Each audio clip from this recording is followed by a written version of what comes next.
Unit 3 History The Making of the Modern Ethiopian Empire ዘመናዊውን የኢትዮጵያ ኢምፓየር ወይንም ግዛት ስለ መገንባት ነው የምናየው ከ1855 እስከ 1935 ባለው ምን ይመስላል የሚለው ነውና ራይዝ ኦፍ ዘ ሞደርን ኢትዮጵያን ኢምፓየር ዘመናዊ ኢትዮጵያ ግዛት መነሳት የሚለውን በምናይበት ጊዜ መጀመሪያ አቴምታት ሪዩኒፊኬሽን ስሩ ዘ ዩዝ ኦፍ ፎርስ ከ1855 እስከ 1868 ድረስ ኃይልን በመጠቀም ወይንም ፎርስን በመጠቀም ዩኒፋይ ለማድረግ ወይንም ኢትዮጵያን አንድ ለማድረግ የተሰራውን ስራ ነው የምናየው።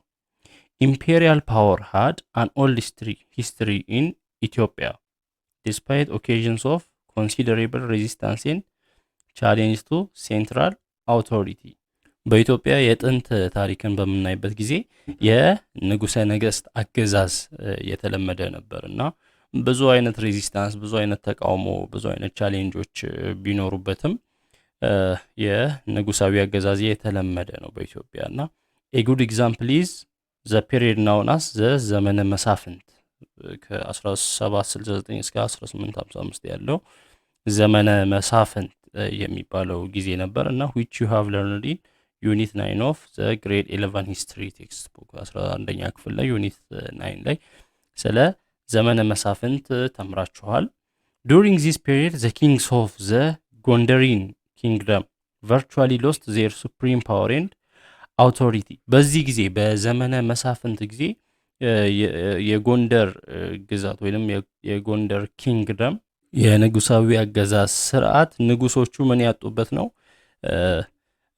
ፓወራቸውን ስልጣናቸውን ያጡበት ነው በዘመነ መሳፍንት ጊዜ እና ንጉስ አንድ ንጉስ ሳይሆን የነበረው instead they fell at the mercy of powerful መሳፍንት or lords መሳፍንት የሚባሉት ነበር ሲመሩ የነበሩት ወይንም ጌቶች መሳፍንት የሚባሉ ነበር ሲመሩ የነበሩትና they were indeed puppet kings with very little or no political economic and military power. በዛ ጊዜ ፑፔት ኪንጎች ሊኖሩ ይችላሉ። ፑፔት ኪንግ ሲባል የስሙላ መንግስት ለስሙ ንጉስ የስሙላ ንጉስ እንደማለት ነው ፑፔት ማለት እና ለስሙ ንጉስ ናቸው ተሾመዋል፣ ግን ፓወር የላቸውም። ፓወራቸው ትንሽ ነው ወይንም ምንም ፓወር ፖለቲካዊም ኢኮኖሚያዊም የወታደራዊም ፓወር የሌላቸው ናቸው። ከፊት ዝም ብለው ንጉስ ተብለው ይቀመጣሉ፣ ግን በስርዓት አይገዙም። በዚህ በዘመነ መሳፍንት ጊዜና many regions became semi autonomous while the region of Shawa became completely independent from the central government at ጎንደር። አብዛኞቹ ክልሎች በዚህ ጊዜ ምን ይሆኑ ናቸው? ሰሚ አውቶኖመስ ራሳቸውን በከፊል ራሳቸውን የቻሉ ነው። እንደ ሸዋ ያለው ክልል ደግሞ ሙሉ በሙሉ ኢንዲፔንደንት ሆኖ ከሴንትራል ገቨርንመንቱ ከመሃል መንግስቱ ሙሉ በሙሉ በዛ ጊዜ ሴንትራል ገቨርንመንት ጎንደር ነበር።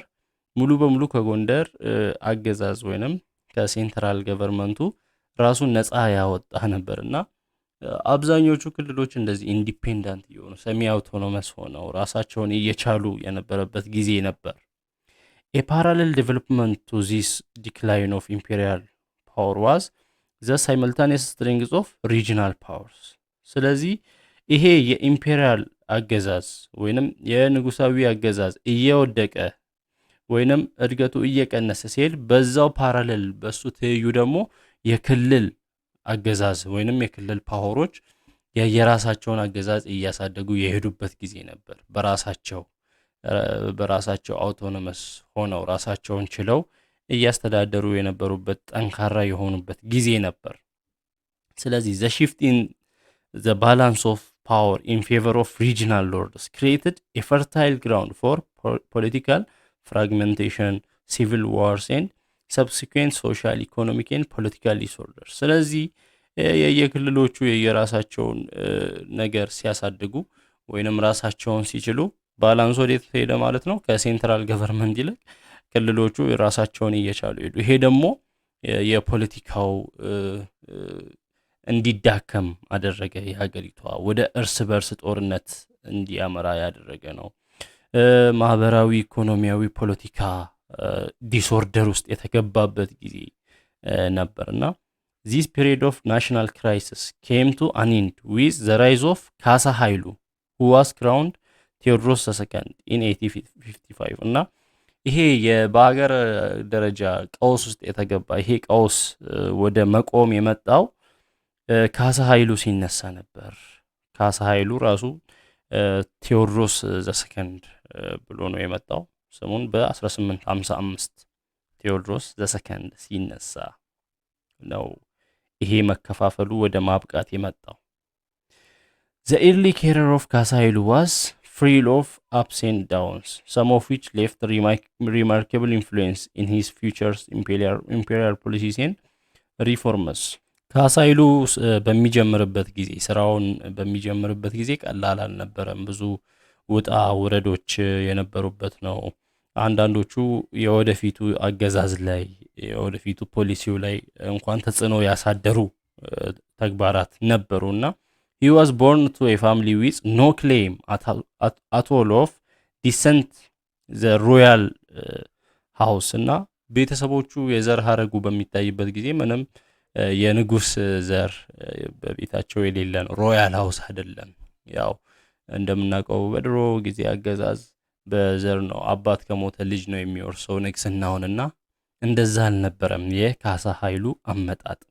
as a child he grew up in the care of his half brother ደጃዝማች ክንፉ እና ልጅ ሆኖ ያሳደገው በግማሽ ወንድም ያ ማለት ምናልባት በአባት ብቻ የሚገናኙ እናታቸው ሌላ ሆና ሊሆን ይችላል እና half brother ነው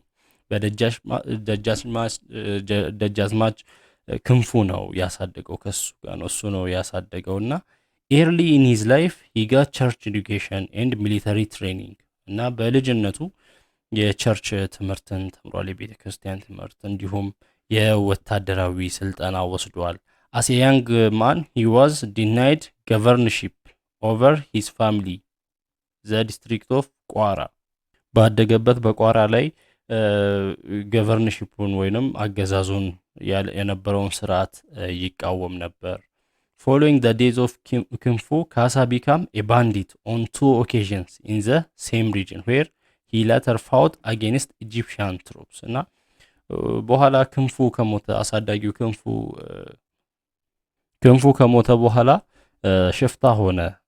ካሳ ኃይሉ ወደ ሽፍታነት ነው በኋላም የግብጾችን ወታደሮች እስከ መፋለም ድረስ የሄደ ሽፍታ አባል ሆነ ማለት ነውና in 1848 at the battle of ደባርቅ ካሳ ኃይሉ suffered the only serious defeat in his early career እና በ1848 በደባርቅ ባትል ወይንም በደባርቁ ጦርነት በህይወቱ ብቸኛውና ከፍተኛውን ሽንፈት ነው የተሸነፈው በ1848 እና this defeat in the hands of Egyptians shaped the attitude of the future Tewodros with the regard to foreign policy discipline and modern firearms እና ይሄ ሽንፈቱ በግብጻውያን መሸነፉ ቴዎድሮስ ወደፊት ላይ ያለውን የፎሬን ፖሊሲ ከውጭ ሀገራት ጋር ያለውን ግንኙነት ፖሊሲ እንዲያስተካክል ዲሲፕሊኑን እንዲያስተካክል እንዲሁም ዘመናዊ የጦር ዕቃዎችን ላይ ያለውን አቋም እንዲቀይር ያደረገ ነበር ይሄ ሽንፈት የ1848ቱ የደባርቅ ሽንፈት። His persistent challenges to the regime in Gondar resulted in political marriage with ተዋበች አሊ daughter of the guardian and the last of the የጁ ኦሮሞ ራስ ብትወደድ። በየጊዜው እሱ ላይ የሚነሱ ቻሌንጆች እሱ ላይ የሚነሱ ፈተናዎች ማንን እንዲያገባ ተዋበች አሊ የምትባል ሴትን እንዲያገባ ፖለቲካዊ ማሪጅ ነው። ያው ለፖለቲካ አላማ ነው። ያ ማለት ከሷ ቤተሰብ ጋር ለመዛመድ የኃይል ግንኙነት እንዲኖር እንደዚህ ፖለቲካዊ ማሪጆች ይደረጋሉና የፖለቲካዊ ጋብቻ ነው ያደረገው። ተዋበች አሊን አገባ። ተዋበች አሊ ማናት? የየጁ ኦሮሞ የራስ ብትወደድ ልጅ ናት። የሱን ልጅ እንዲያገባ ሆነና he was also given the governorship of ቋራ intended to appease him እና እሱን ደስ እንዲያሰኘው ቋራን እንዲያስተዳድር ተደረገ ማለት ነው። ስለዚህ the sense of mission ካሳ ኃይሉ later felt about himself as a man born and elevated for the revival of a strong Ethiopia might have started from these successive military victories እና ከዛ በኋላ እያገኛቸው የሄደው ድሎች ለምን አነሳሱት ማለት ነው ኢትዮጵያን ጠንካራ ኢትዮጵያን ለመገንባት ስሜት ፈጠሩበት ማለት ነው እና ጠንካራ ኢትዮጵያን እንደሚገነባ ማሰብ ጀመረ probably he took the throne name Tewodros considering a prophecy contained in the medieval book ፍቅረ ኢየሱስ እና ቴዎድሮስ የሚለውንም ስም ሊሰይም የቻለበት ወይንም ለራሱ ሊሰጥ የቻለበት ምክንያት የትንቢት መጽሐፍ አለ በመካከለኛው ክፍለ ዘመን በፍቅረ ኢየሱስ የተጻፈ መጽሐፍ አለና መጽሐፉ በዚህ መጽሐፍ ላይ ምንድነው የሚለው it was prophesied that a king by the name Tewodros would come to rule and bring peace to the people after a period of troubles በዚህ ላይ የተነገረው ወይንም የተጻፈው በዚህ መጽሐፍ ላይ ያለው ትንቢት ምንድነው ቴዎድሮስ የሚባል ንጉስ ይነሳል ከዛ ለአገሪቷን ይመራል ከዛ ለአገሪቱ ሰላም ያመጣል ከሀገሪቷን ከችግር ያወጣል የሚል ትንቢት ነበርና when he was crowned king of kings of Ethiopia in February 1855 Kasa used the throne name Tewodros to tell the message that he was the expected king who would relieve the people from the problems of ዘመነ መሳፍንት እና የነገስታት ንጉስ ተብሎ ስልጣን በሚሰጥበት ጊዜ በ1855 ካሳ ምንድነው ያደረገው ካሳ ይሉ ቴዎድሮስ የሚለውን ስም ነው የተጠቀመው የስሙ ሜሴጅ ምንድነው የተጠባቂው ንጉስ እኔ ነኝ ኢትዮጵያን ከችግሯ ማውጣት ከዘመነ መሳፍንት አገዛዝ የማውጣት ንጉስ እኔ ነኝ የሚል መልእክት ነበረው ስለዚህ building political reunification on the remains of the ዘመነ መሳፍንት was however a very difficult project for Tewodros አሁን አገሪቷ ቀደም እንዳልነው የየራሷ ግዛት እየኖራት ነው በየክልሉ ሁሉም ራሱን እየቻለ ያለበት ጊዜ ነውና ይሄንን አንድ ማድረግ ለካሳ ኃይሉ ወይንም ለቴዎድሮስ ይሄንን የዘመነ መሳፍንት ቅሪታዎች ማባረር በጣም ከባድ ነበርና that was especially true when Tewodros who rushed into its realization with a rigid approach the use of force to bring regional lords under control እና የበለጠ ከባድ እንዲያደርግ ያደረገው ነገር ደግሞ ይሄንን ነገር ለማስፈጸም ሲል ፎርስ መጠቀሙ ኃይል መጠቀሙ ጉልበት መጠቀሙ የበለጠ ነገሩን ያባባሰው ሄደ The first military expedition for the political reunification was directed against the region of Wollo መጀመሪያ ይሄን ፖለቲካዊ አንድነት በሀገሪቷ ላይ ሁሉም አንድ ላይ እንዲሆኑ አንድ አድርጎ ለመግዛት ፖለቲካዊ አንድነት እንዲመጣ የመጀመሪያውን እርምጃ የወሰደው ማን ላይ ነው ወሎ ላይ ነው ወደ ወሎ ሪጅን ሄዶ ነውና but Wollo did not easily submit to the imperial army ወሎ ግን ለዚህ ለንጉሳዊ አገዛዝ ቶሎ የምትበገር አልሆነችም ቶሎ ሰሚት ምትሆን አልሆነችምና the first campaign in Wollo which was fought even during fasting and rainy seasons lasted for 6 months እና የመጀመሪያው የወሎ ከወሎ ጋር የተደረገው ግጭት በጾም ጊዜ በዝናባማ ወቅት ጊዜ ለ6 ወራት ያህል የዘለቀ ጦርነት ነበር ከወሎ ጋር የተደረገውና even then this campaign failed to bring about the submission of Wollo ነገር ግን ይሄ ሁሉ ሆኖ ይሄን ሁሉ ተዋክቶም የወሎን ሰብሚሽን የወሎን ፍቃድ ያላገኙበት ነበር ያ የተደረገው ግጭትና the continued local resistance drove the emperor to launch further expeditions accompanied by very harsh treatment of captives throughout his reign ሌሎቹም ደግሞ በሌላ በኩል ያሉት ክልሎች ተቃውሞ አለ ሬዚስታንስ አለ ከነሱም የሚመጣውን ያንን ሬዚስታንስ ደግሞ እንደገና ለማቆም ሲባል የተለያዩ ኤክስፔዲሽኖችን ማድረግ ጀመረ የተለያዩ ዘመቻ ማድረግ ጀመረ በተለያዩ ክልሎች ላይ በኃይል ጉልበት በመጠቀም ማድረግ ጀመረ ወይንም harsh የሆነ በጣም ኃይል የተሞላበት ሰቅጣጭ የሆኑ ተግባራት መከወን ጀመሩ the campaign in Wollo was followed by another serious war within the autonomous king of Shawa which lasted for 5 months። ከዚህ ከአስከፊው ከወሎ ግጭት በኋላ ደግሞ እንደገና ከሸዋ ኪንግደም ጋር እንግዲህ ሸዋ ከሌሎች በባሰ መልኩ ራሷን ወደ መቻል ሄደች ኪንግደም ናትና ከሸዋ ኪንግደም ጋር ለ5 ዓመት መራር የሆነ ጦርነት ሲሪየስ የሆነ ጦርነት ተደረገ። ሂር ቱ ዜር ዋዝ ኤ ብለዲ ኢንካውንተር ዊዝ ዘ ኢምፔሪያል አርሚ ኦፍ ቴዎድሮስ እና እዚህ ጋር በጣም ደም የፈሰሰበት ግጭት ነበር ወይንም መልሶ ማጥቃት ነበር የደረሰበት ቴዎድሮስ ላይ። ሸዋቱ ኤክስፒሪየንስድ ሃርሽ ትሪትመንት ኢን ዘ ሃንድስ ኦፍ ቴዎድሮስ።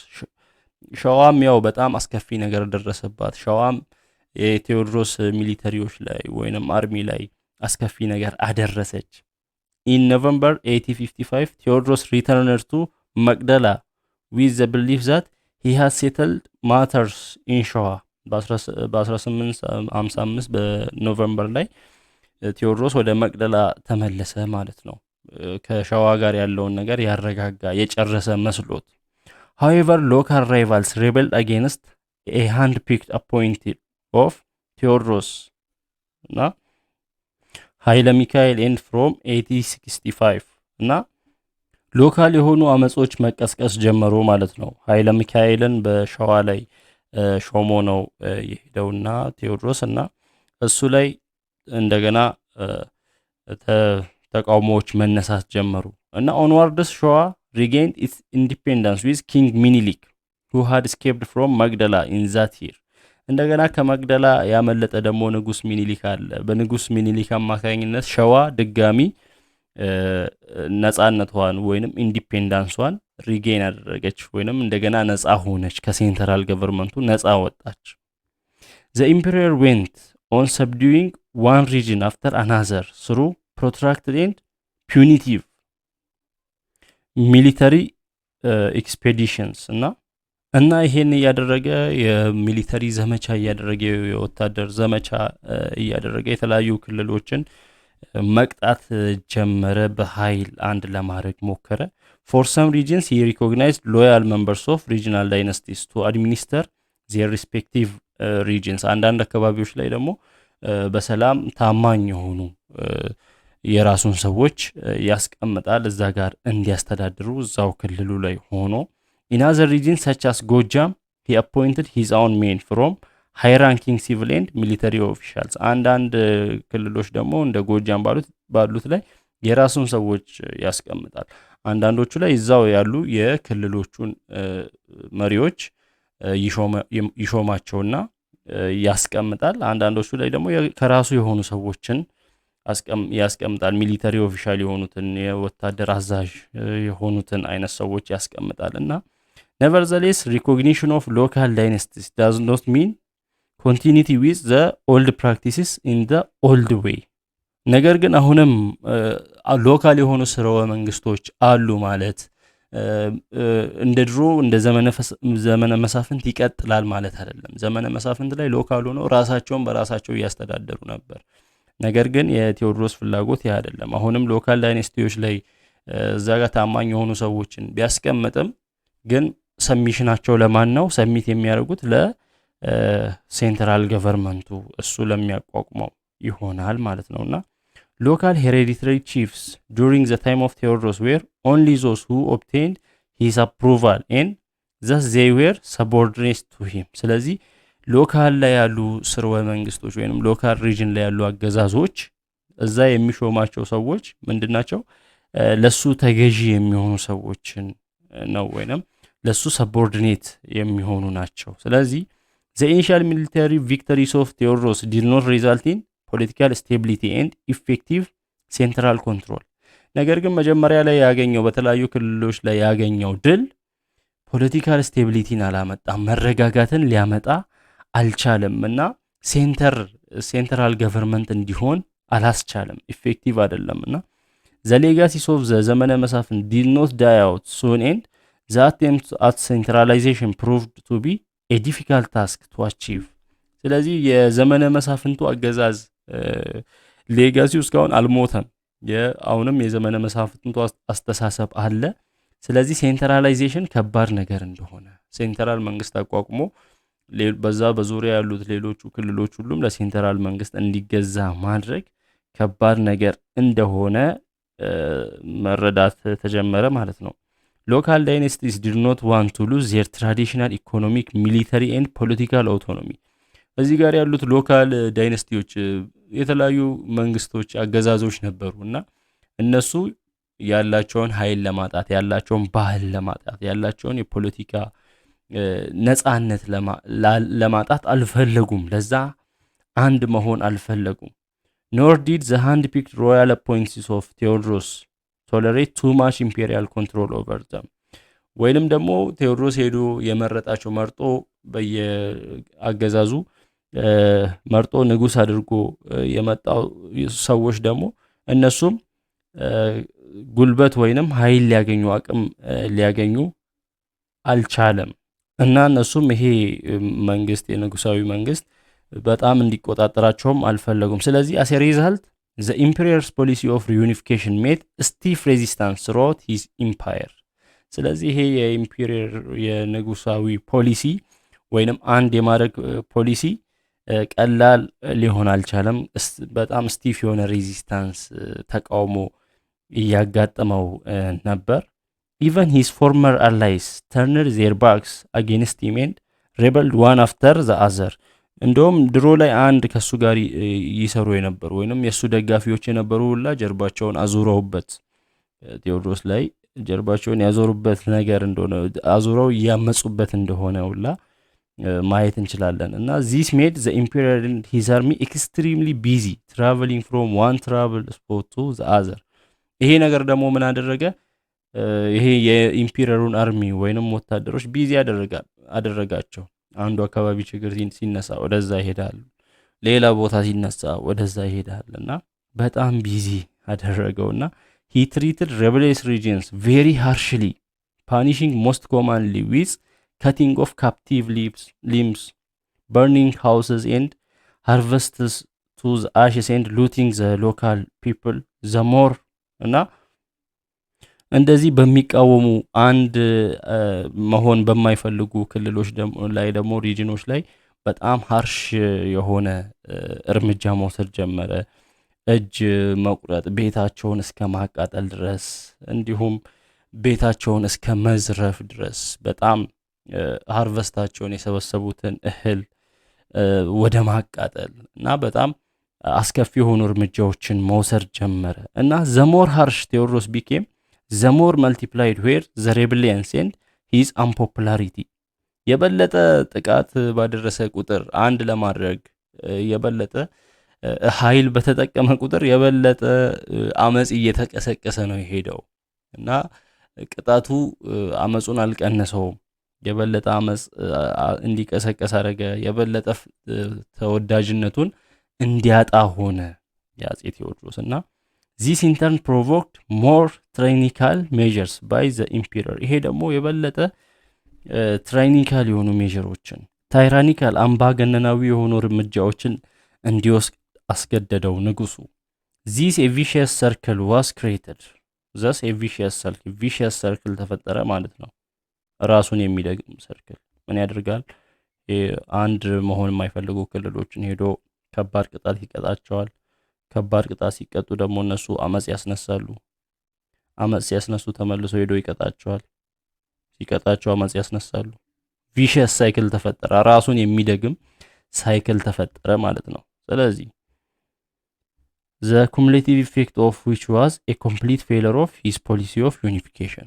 አጠቃላይ ውጤቱን በምናይበት ጊዜ አንድ የመሆን ፖሊሲውን ፍላጎቱን ኢፌክቲቭ እንዳይሆን ውጤታማ እንዳይሆን ፌል እንዲያደርግ ሆነ። the anti-Theodros propaganda of the clergy following their conflict over some issues harmed the emperor considerably።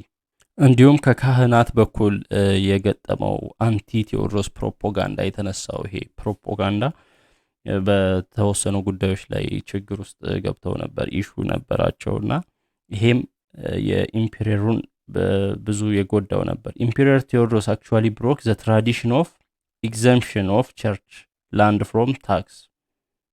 ድሮ ቸርች ታክስ አትከፍልም ነበር፣ ለያዘችው መሬት ግብር አትከፍልም ነበር።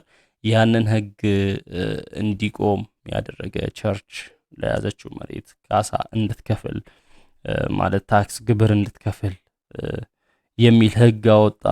ስለዚህ ከቤተ ክርስቲያን ጋር ተነካካ ማለት ነውና he saw that his programs of modernization and reforms such as establishing a national and salaried arms manufacturing defense of the country against Egyptian aggregation etc እና ፍላጎቱ ምንድነው? ሀገሪቷን ማዘመን፣ ዘመናዊ ማድረግ፣ ለውጥን ማምጣት፣ ራሱን የቻለ ናሽናል አርሚ እንዲሆን፣ ተከፋይ የሆነ አርሚ ወይንም ወታደር ያ ማለት የጦር ሰራዊት እንዲኖር፣ ሀገሪቷን ከኢጂፕሽያን አግሪጌሽን መከላከል፣ ከኢጂፕት ጋር መጣመሩን መከላከል፣ እነዚህ ሐሳቦች ነበሩት እና could only be met by increasing the revenue of the state። ስለዚህ ይሄንን ነገር ማድረግ የሚችለው እነዚህ ሐሳቦችን ማስፈጸም የሚችለው የሀገሪቷን ታክስ በመጨመር እንደሆነ አሰበ።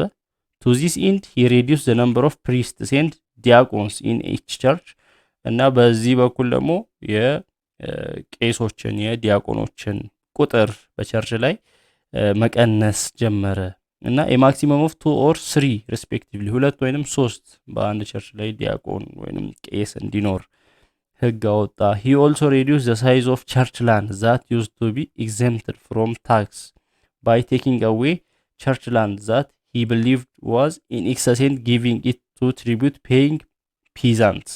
ከታክስ ነፃ የሆነውን የቸርች መሬት ደግሞ መቀነስ ጀመረ። የቀነሰ ከቸርች ላይ የቀነሰ ታክስ ለሚከፍሉት ለፒዛንቶች ለገበሬዎች መስጠት ጀመረና his policy on church land brought the emperor into direct conflict with one of the potential allies of the state in the work of empire building and political unification።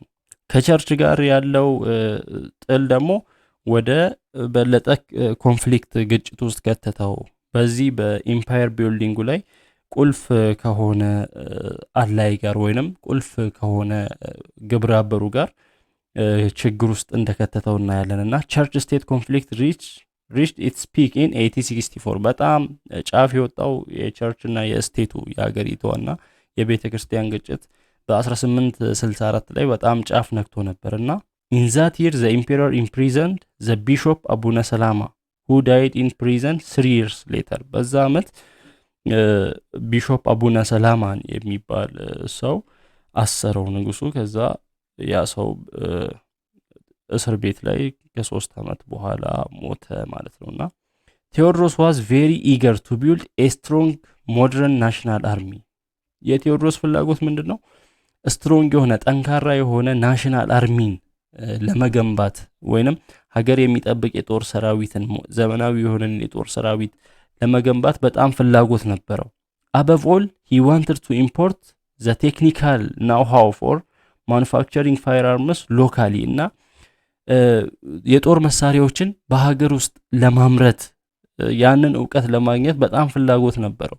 ከውጪ ማስገባት ከውጪ መግዛት ሳይሆን እዚሁ ሀገር ውስጥ እንዲመረት ያንን ዕውቀት ለማወቅ በጣም ፍላጎት ነበረውና when his tireless struggle to get skilled personnel from Europe turned fruitless he gathered European missionaries living in his country and persuaded them to manufacture firearms at his gun foundry of Gafat near ደብረ ታቦር እና ከውጪ ከአውሮፓ ድጋፍ ጠየቀ። እዚህ ጋር እንዲያስተምሩ እንዲያሰለጥኑ የጦር አሰራር የተለያዩ መሳሪያዎችን አሰራር እንደዛ የሚሰራ ሰው ዕውቀት ያለውን ሰው እንዲልኩ ብዙ ቢሞክርም ግን ፍሩትለስ ፍሬ አልባ ነበር። ምንም ሰው ሊልኩ አልቻሉም። ስለዚህ ምን አደረገ? ኢትዮጵያ ውስጥ መጥተው ይኖሩ የነበሩ የአውሮፓ ሚሽነሪዎችን ወይንም አገልጋዮችን አንድ ላይ ያሰባሰበና ጋፋት አካባቢ የሚገኘው የጦር መሳሪያ ማኑፋክቸር ላይ ማምረቻ ላይ እንዲያመርቱ ወይንም የጦር መሳሪያ እንዲሰሩ በግድ ያዛቸውና እዛ እንዲሰሩ አደረጋቸው እነዚህን የአውሮፓ ሚሽነሪዎች።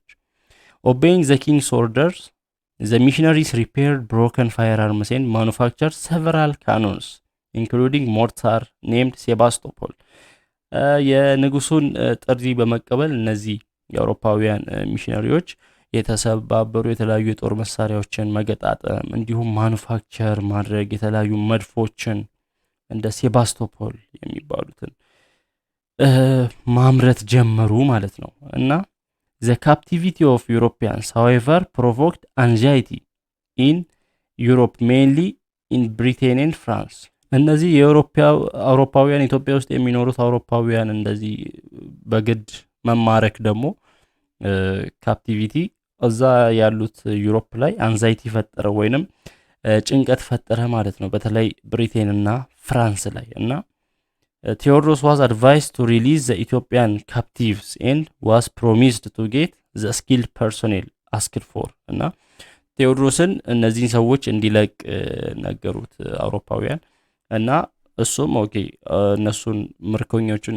የምለቅ ከሆነ እናንተ ትልካላችሁ ሰዎችን ያው የሚያውቁ ሰዎችን የሚሰሩ ሰዎችን ትልካላችሁ የጦር መሳሪያ የሚያስተምሩንን እሺ ተባባሉ ተስማሙና however he refused to do as asked ነገር ግን እንደተጠየቀው ሊያደርግ አልፈለገም ሊለቅ አልፈለገም አጼ ቴዎድሮስ እነዚህ እስረኞችን እና the British sent their military expeditions led by Sir Robert Napier to Magdala in the fall of 1867 ስለዚህ የእንግሊዝ ሚሊተሪ ደግሞ የእንግሊዝ ጦር ዘመቻ አዘመተ ማለት ነው።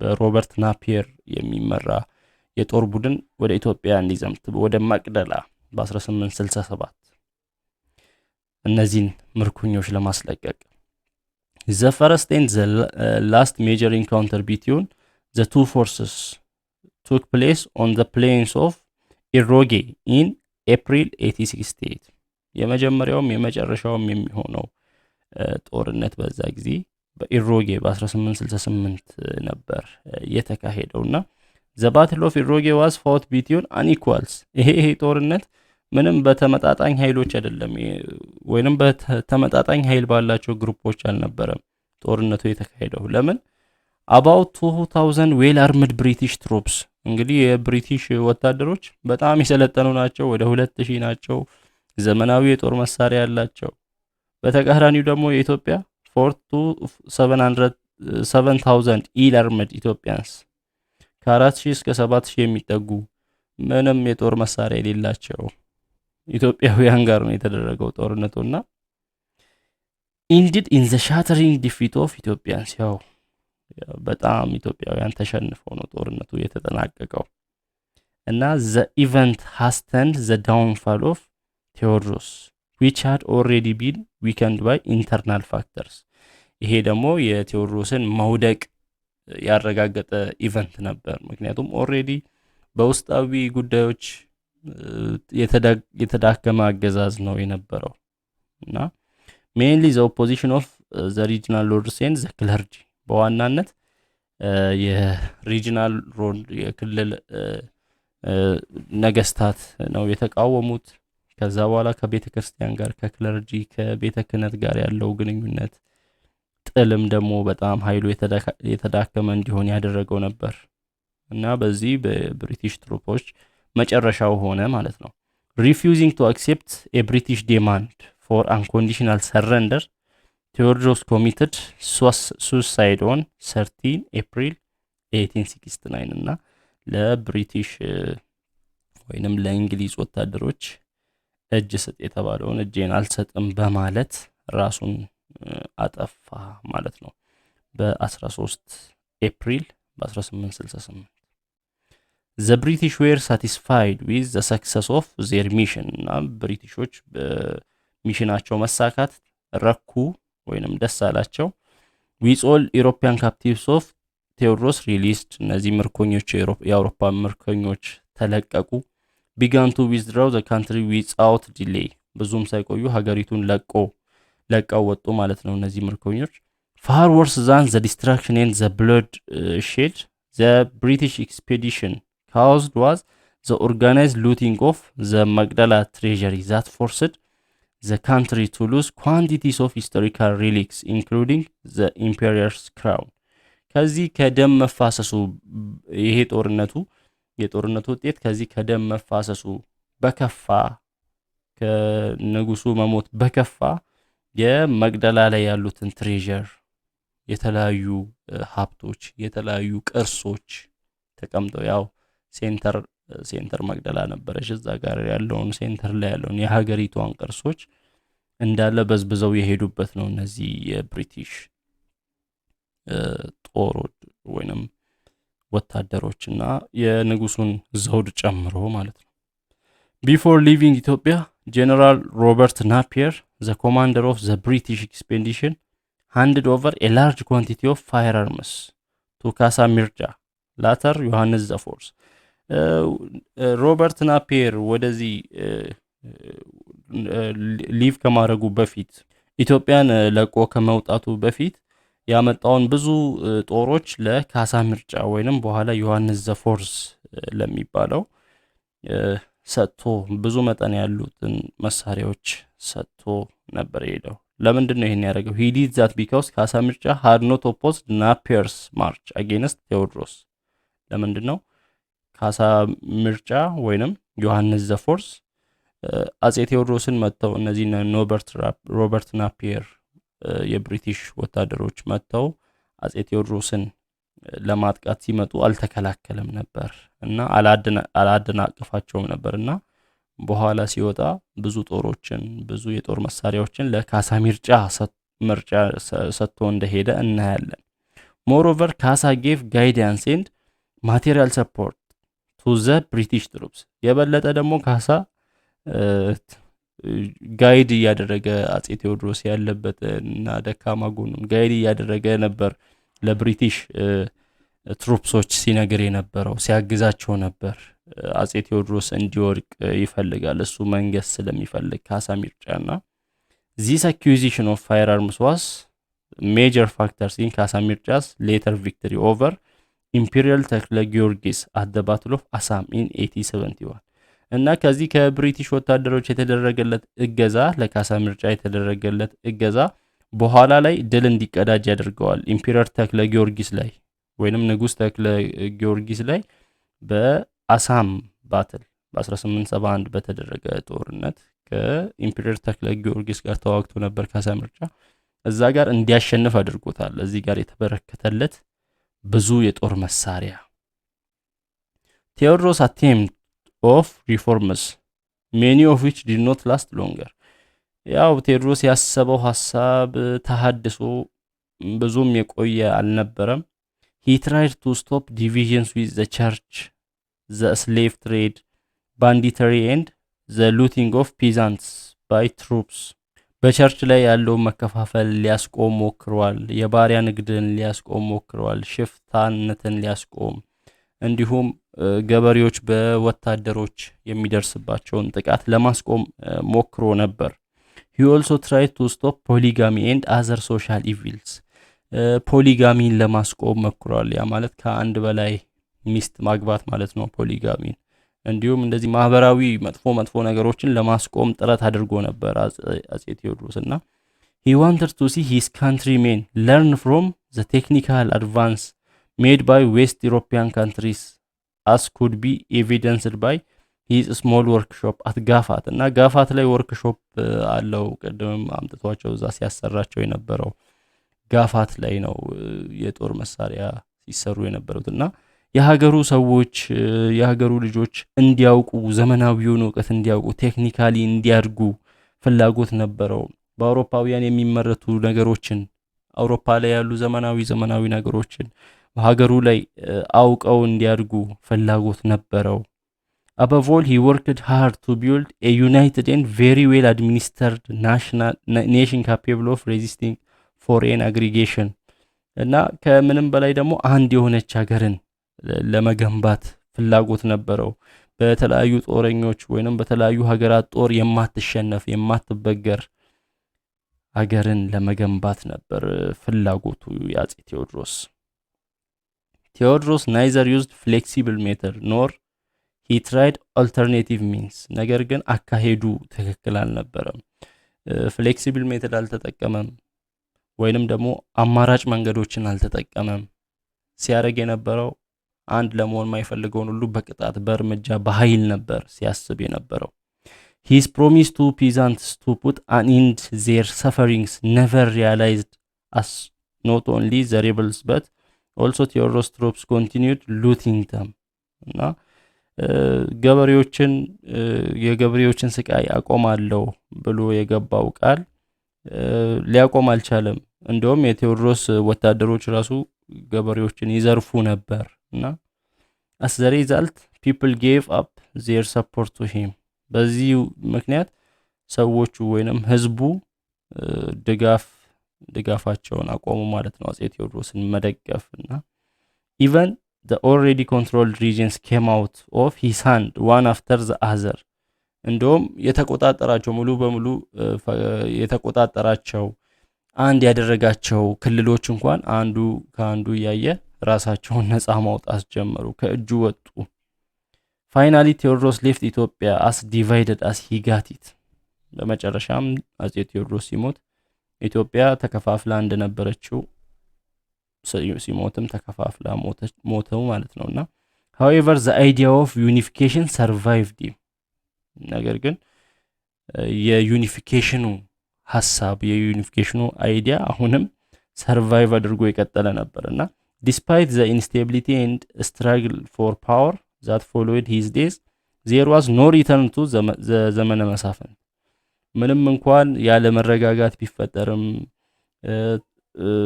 አንድ መሆን ባይቻልም እሱ ከሞተ በኋላ ሐሳቡ ወደ ዘመነ መሳፍንት መመለስ አልነበረም በቀጣይ የሚመጡ ነገስታትም አገዛዙ ዘመነ መሳፍንታዊ አልነበረም ያ የዘመነ መሳፍንታዊ አስተሳሰብ እየቀረ መጣ ማለት ነውና the war was above all fought for imperialship ስለዚህ አሁን ጦርነቱ ምንድነው ሁሉም የየራሱን ግዛት ይዞ እንደ ዘመነ መሳፍንት ለመቀጠል ሳይሆን ኢምፔሪየር ለመሆን ንጉስ ለመሆን አንድ ኢትዮጵያን ለመግዛት ሆነ ማለት ነው ውድድሩ ወይንም ጦርነቱ እና 3 contenders for the throne ዋግሹም ጎበዜ ኦፍ ላስታ ራስ መኳንንት ካሳ ምርጫ ኦፍ ትግራይ and ንጉስ ምኒልክ ኦፍ ሸዋ all aspired to become emperor after Tewodros እና 3 ተወዳዳሪ ነገስታት ነበሩ ከቴዎድሮስ በኋላ ለመንገስ እየተፎካከሩ የነበሩት ዋግሹም ጎበዜ ከላስታ ራስ መኮንን ካሳ ምርጫ ከትግራይና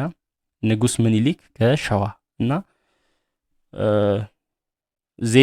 they reigned in that order with the throne names ተክለ ጊዮርጊስ ዮሐንስ ዘ4 and ምኒልክ ዘ2 እና በዛው ኦርደር ነው እንግዲህ ኢትዮጵያ ላይ ሊነክሱ የቻሉት ዋግሹም ጎበዜ ተክለ ጊዮርጊስ በሚባል የንጉስ ስም ካሳ ምርጫ የገዙበት ዓመተ ምህረትም እንግዲህ ተክለ ጊዮርጊስ ከ1868 እስከ 71 ያ ማለት አጼ ቴዎድሮስ 68 ላይ ሞተ እስከ 71 ለ3 ዓመታት ገዛ ማለት ነው ንጉስ ሆኖ ከዛ በኋላ ካሳ ምርጫ ወይንም ዮሐንስ ዘ4 at the battle of አሳም ላይ ማንን አሸንፎ ተክለ ጊዮርጊስን አሸንፎ ንጉስ ሆነ በ1972 እስከ 89 ድረስ መራ ከዛ ምኒልክ ዘ2 ከ1889 እስከ 1913 ድረስ መራ ማለት ነውና the legacy of Tewodros thus lies in the urgent drive of his successor for imperial leadership over a united Ethiopia እና የቴዎድሮስ ሐሳብ ምንም እንኳን ሳይሳካ ቢሞትም በቀጣዮቹ ነገስታት ሲወዳደሩ የነበሩት አንድ ኢትዮጵያን ለመምራት ነበርና ሐሳቡ ቀጥሏል ማለት ነው እንደ ዘመነ መሳፍንት ሳይሆን ያ የዘመነ መሳፍንታዊ አገዛዝ ያቆመበት ነበር ከሱ በኋላም የሚመጡት አንድ ኢትዮጵያን ለመግዛት አስበው እንጂ የሆነ ቦታ ላይ ንጉስ ለመሆን አስበው አልነበረም ሲገዙ የነበሩት እና ሐሳቡ እንደቀጠለ ነው የምናየው